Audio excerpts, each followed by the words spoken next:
वर्तमान आमर जो एमपी ऑपोजिशन पार्टी आउ रोलिंग पार्ट आउ आमर गृहरे उपस्थित देशर विभिन्न प्रांतरू निर्वाचित होई आसीथिबा जनप्रतिनिधि माननकु मोर हार्दिक अभिनंदन एवं शुभेच्छा। प्रथम अधिवेशन को समस्त को स्वागत करुछि।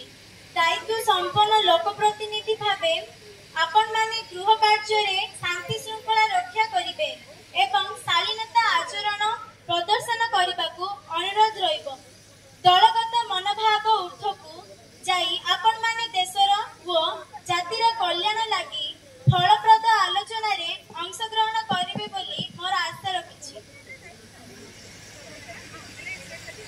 माननीय प्रधानमंत्री आपण निजर मंत्री मानकू सभा सामना रे उपस्थापना करिबा हेबे। धन्यवाद महाशय। मु प्रधानमंत्री मोर मंत्रिमंडल को उक्त सभागारे उपस्थापना करने खुशी एवं गर्वित मन करुछि। मु श्रीमती पूनम सामल को उक्त सभारे गृहमंत्री भावे उपस्थापना करुछि। मु श्रीमती श्रद्धांजलि साहू को मान्यवर शिक्षा मंत्री भावे उपस्थापना करुछि।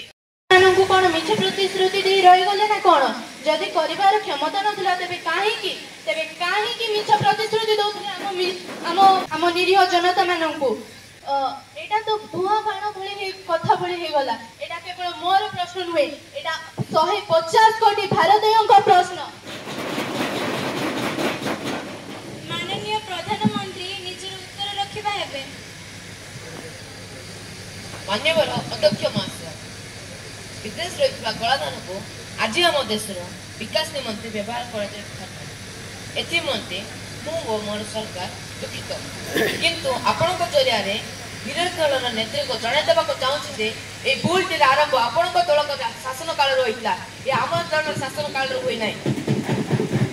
ये भूल मंजी आपण शासन काल होता किंतु ये गछटी को आम सरकार काटवा जाऊँगी।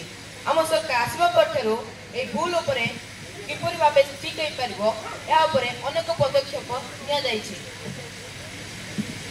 जहा को मु प्रधानमंत्री भावे उपस्थापना करबा को जाउछि।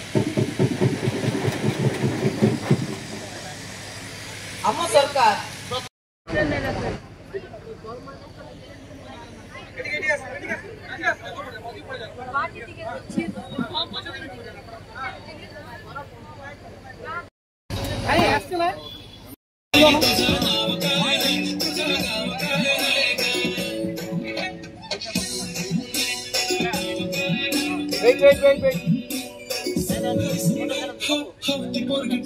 बोलते नमस्कारा तू दिसे जणू अप्सरा ती तू होणारी सुपर मॉडेल 4-5 करोडचा बिल तुझा ती करत नाही फ्लेक्स ना कॉल ना टॅक्स ती स्वतःला समजते बॅच कधी कधी काय